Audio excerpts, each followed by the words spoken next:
Assalamualaikum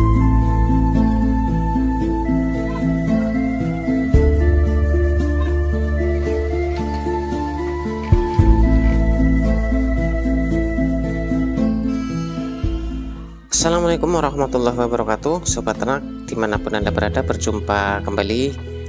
Dan pada kesempatan kali ini mudah-mudahan Sobat Ternak dalam keadaan sehat dan tak kurang satu apa. Baik, pada kesempatan kali ini kawan, kita akan membahas sebenarnya berapa sih indukan yang ideal bagi pemula, dan juga berapa ekorkah untuk kita bisa sukses dalam usaha budidaya ternak kambing ini. Bagi para pemula seringkali dihadapkan dengan kesulitan, mungkin bingung kawannya, karena semuanya itu baru dipelajari, apalagi yang belum sama sekali itu belum pernah menghadapi kambing, masih awam. Tapi meski terbilang sulit kawan ya, melelahkan, tapi kita tidak boleh putus asa, karena itu merupakan bagian dari proses yang harus dilewati untuk menjadi peternak kambing ataupun domba, karena segala sesuatu itu memang perlu proses, tidak serta-merta itu langsung instan langsung bisa sukses. Sebenarnya kalau menurut saya ini mental dan juga wawasan yang perlu diperkuat dalam usaha ternak kambing ini. Bagi para pemula ataupun yang baru berniat untuk ternak kambing, itu kita bisa tentukan dulu di awal kandang. Yang pertama itu kandang, jadi kita bisa pilih kandang model baterai ataupun petakan, dan juga kita bisa memilih kandang koloni, dan juga bisa juga kandang koloni semi umbaran, karena berbagai macam pilihan yang harus kita pikirkan dari awal mengenai kandang ini. Yang terpenting dari berbagai jenis kandang ini, yang terpenting itu kita harus memilih tempat yang tidak terlalu lembab. Dalam artian itu tempatnya itu bisa kering cepat di waktu musim penghujan.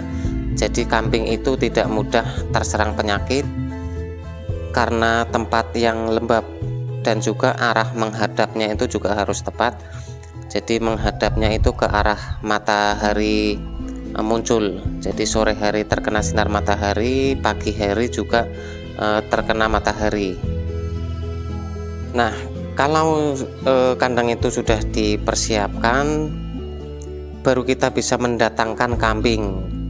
Untuk pemula itu idealnya 10 ekor betina dan 1 ekor pejantan, ataupun kita bisa mengukur dari kemampuan kita, kemampuan budget kita, dana kita untuk membeli kambing itu, dan juga yang paling penting kemampuan pakan. Kalau bisa kita itu membuat bank pakan dulu. Kalau tidak bisa, kalau semisal itu di tempat kita itu banyak potensi pakan rumput liar misalnya, ataupun yang lain misalnya seperti onggok ataupun ampas tahu, sisa limbah dari pabrikan misalnya yang kambing ataupun domba mau, itu bisa kita pergunakan juga. Walaupun kita punya dana banyak itu kawan ya, bisa membeli 20, 50 ataupun ratusan kambing, kalau kita tidak ada wawasan tentang ternak kambing, apalagi masih nol gitu istilahnya, saya yakin sekali pasti akan kelabakan di sana. Apalagi tanpa adanya bank pakan yang dipersiapkan, langsung mendatangkan banyak kambing, itu pasti akan kelabakan. Saya yakin itu kawan, walaupun kita mampu untuk membeli pakan di sana. Kalau menurut saya yaitu idealnya ya 10 dengan 1 pejantan. Itu kalau mampu. Kalau tidak mampu yang ngukur kemampuan kita menurut budget kita berapa, 5 ataupun 7, 8 gitu. Kalau untuk kita sebagai petani mungkin ya, itu dalam 20 ataupun 10 ekor mungkin kita mampu mengandalkan rumput liar karena kita itu sudah terbiasa capek dengan hal-hal mungkin ngarit gitu, itu sudah terbiasa. Tapi akan berbeda, akan lain halnya itu dengan misalnya yang usahanya itu sebagai pedagang, itu akan merasa kewalahan, akan merasa terbebani, apalagi tanpa adanya bank pakan. Sebenarnya bisa saja kita pakan beli itu, tapi kan itu akan menambah budget dan akan mengurangi keuntungan yang akan kita dapatkan nantinya, karena budget yang kita keluarkan itu akan membengkak ataupun lebih besar. Kalau menurut saya, kalau ada lahan untuk bank pakan, ya kita tanami bank pakan untuk mengurangi budget dari pakan itu sendiri. Ya, kita gunakan lahan-lahan yang kosong di sekitar kandang ataupun sekitar rumah yang tanahnya gersang gitu. Nah, untuk selanjutnya kalau mengenai hal penjualan, khususnya untuk ternak kambing dan domba, breeding ataupun fattening itu memilih momen di Lebaran Idul Adha, karena Lebaran Haji ini memiliki waktu yang tepat karena harganya itu lebih mahal dibandingkan dengan hari-hari biasanya. Karena ini bisa dikatakan gongnya dari para peternak yang berkaki 4 yang bisa digunakan untuk berkurban bagi umat muslim.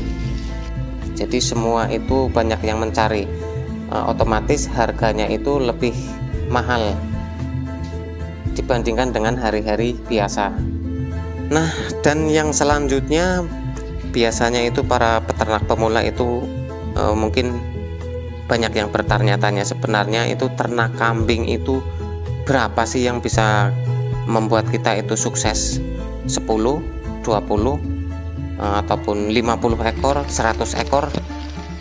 Nah, kalau menurut saya sobat ternak, kesuksesan dalam usaha ternak kambing ini tidak diukur dari berapa banyak kambing yang kita miliki.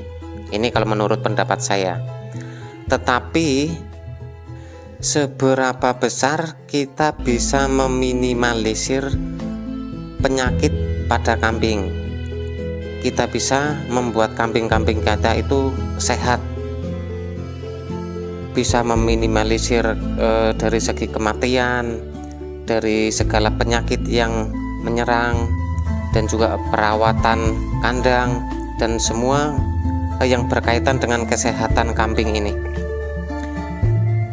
Kalau misalnya kambing kita itu 10 ekor misalnya, tapi kita itu bisa merawatnya, bisa mengurusnya kambing ini tanpa ada kematian, dari pertama kali kita mendatangkan kambing sampai bisa menjualnya, kambing itu dalam keadaan sehat, tidak berkurang tapi bertambah. Berkurangnya sewaktu kita menjualnya saja. Nah, itu menurut saya itu sudah suatu kesuksesan ya, kalau kita bisa membeli banyak dan kita bisa mengurusinya dari jumlah banyak kambing itu, ya alhamdulillah, memang itu harapan kita. Itu artinya kan kita bisa mendapatkan lebih banyak untung pada saat penjualan. Memang dalam usaha apapun, segi apapun, kita pasti menginginkan keuntungan, termasuk dalam usaha ternak kambing ini. Tapi kalau usaha ternak kambing ini, kalau kita sudah dari awal belum mulai itu memang sudah menghitung keuntungannya, itu dikhawatirkan itu bisa kecewa nantinya, karena lama prosesnya, ini lama. Jangan lupa pula bagi para pemula itu sering sharing, sering ngobrol sama yang sudah berhasil ataupun yang sudah sukses dalam usaha ternak kambing ini. Pokoknya dibuat senang saja, jangan dibuat susah, nikmatin prosesnya, karena yang kita urusi ini berkaitan dengan nyawa yang selalu butuh perhatian, yang harus kita jaga setiap saat, setiap waktu. Pokoknya tetap semangat, Dan yang terpenting, jangan lupa berdoa untuk segala rencana yang sedang kita perjuangkan. Mudah-mudahan cita-cita berhasil dalam usaha ternak kambing ini. Mudah-mudahan bisa memotivasi, menginspirasi kawan. Salam ternak, salam ngari, tetap semangat. Assalamualaikum warahmatullahi wabarakatuh.